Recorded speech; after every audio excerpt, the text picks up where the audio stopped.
Police control room Balaghat में 1 सितंबर को हुई पुलिस अधिकारियों और स्कूल संचालकों की बैठक में स्कूल के टाइमिंग को लेकर चर्चा हुई और नो एंट्री के नए समय से सभी को अवगत कराया गया। लेकिन इस समय को लेकर ट्रांसपोर्टर्स ने नाराजगी जताई है और 2 सितंबर को नगर पालिका अध्यक्ष श्रीमती भारती सुरजीत सिंह ठाकुर से मिलकर नो एंट्री के टाइम टेबल को परिवर्तित किए जाने की मांग रखी, जिसमें नगर पालिका अध्यक्ष ने भी भरोसा दिलाया कि समय को लेकर अधिकारियों से चर्चा कर हल निकाला जाएगा। लेकिन इसके पहले ट्रांसपोर्टरों का गुस्सा साफ तौर पर नजर आ रहा था। ट्रांसपोर्टर्स ने नो एंट्री के समय को लेकर कहा कि पहले नो एंट्री 8 घंटे की हुआ करती थी, लेकिन नए समय में इसे 1 घंटा और बढ़ा दिया गया है। उनका कहना है कि हमें 3 घंटे ही व्यवसाय करने के लिए मिलेंगे, ऐसे में हम आर्थिक नुकसान बर्दाश्त नहीं कर सकते हैं।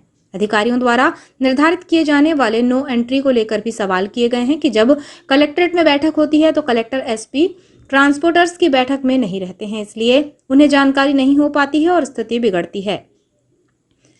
इस संबंध में ट्रांसपोर्ट एसोसिएशन बालाघाट के सचिव अविनाश ठाकुर ने कहा कि नए समय में नो एंट्री को 9 घंटे कर दिया गया है। 3 घंटे में हम व्यवसाय नहीं कर सकते हैं। प्रशासन से निवेदन है कि इस स्थिति में ट्रकों का संचालन करना मुमकिन नहीं है। उन्होंने बताया कि शहर का दुर्भाग्य है कि यहाँ बाईपास रिंग रोड नहीं है। हम ये नहीं चाहते हैं कि दुर्घटनाएं हो, इसलिए प्रशासन से आग्रह है कि सुबह, दोपहर और शाम 2-2 घंटे निर्धारित करें ताकि किसी को कोई परेशानी ना हो। 8 घंटे की नो एंट्री हटाने के लिए कहा गया था, लेकिन इसे बढ़ा दिया गया है जो हमें मंजूर नहीं है। इसलिए हमारे पास चक्का जाम आंदोलन करने के अलावा और कोई रास्ता नहीं है। उनका कहना है कि हमें 5,000 रुपये खड़ी गाड़ी का प्रतिदिन खर्च आता है।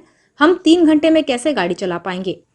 ट्रांसपोर्ट एसोसिएशन का कहना है कि उनकी समस्या पर प्रशासन विचार नहीं करता है तो वे ट्रांसपोर्ट व्यवस्था को ठप्प कर देंगे, जिससे जरूरी सामान के लिए शहरवासियों को परेशानी होगी। इसलिए हम चाहते हैं कि प्रशासन हमारी बात को सुने।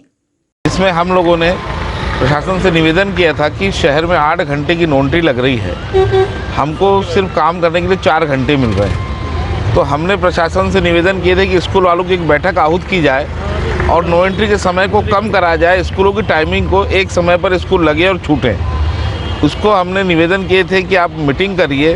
कल प्रशासन ने मीटिंग किया और नो एंट्री जो 8 घंटे की थी उसको बढ़ा करके 9 घंटे की कर दी। अब 9 घंटे दिन भर में नो एंट्री रहेगी, 3 घंटे में हम अपना व्यवसाय नहीं कर सकते। उसी का हम लोग विरोध कर रहे हैं अभी।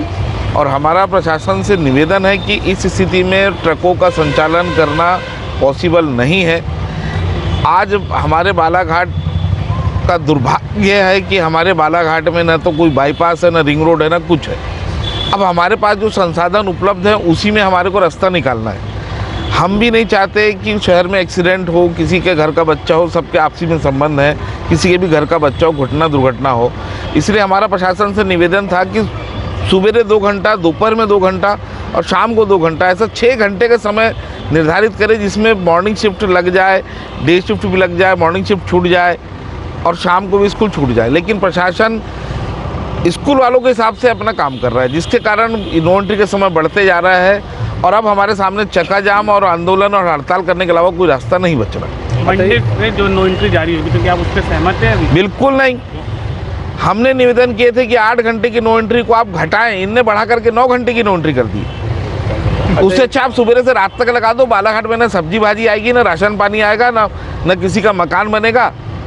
जब बालाघाट वाले त्रस्त होना चालू हो जाएंगे तब प्रशासन जागेगा। नगर पालिका अध्यक्ष भारती ठाकुर ने कहा कि ट्रांसपोर्टर्स ने उनसे मिलकर नो एंट्री के समय पर चर्चा की है, जिसमें अधिकारियों के साथ इसे लेकर चर्चा की जाएगी और सभी को सहूलियत हो ऐसा रास्ता निकाला जाएगा। ट्रक एसोसिएशन की भी एक बहुत महत्वपूर्ण बैठक जो हुई, उसमें भी जो नो एंट्री को लेकर वो थोड़े से आज उनका रोष देखने में मिला कि वो नो एंट्री का टाइम चेंज कराना चाहते हैं। इसमें हम हमारे उच्च अधिकारियों से बात करेंगे और जल्द ही बीच का रास्ता निकाल के उचित निर्णय लिया जाएगा।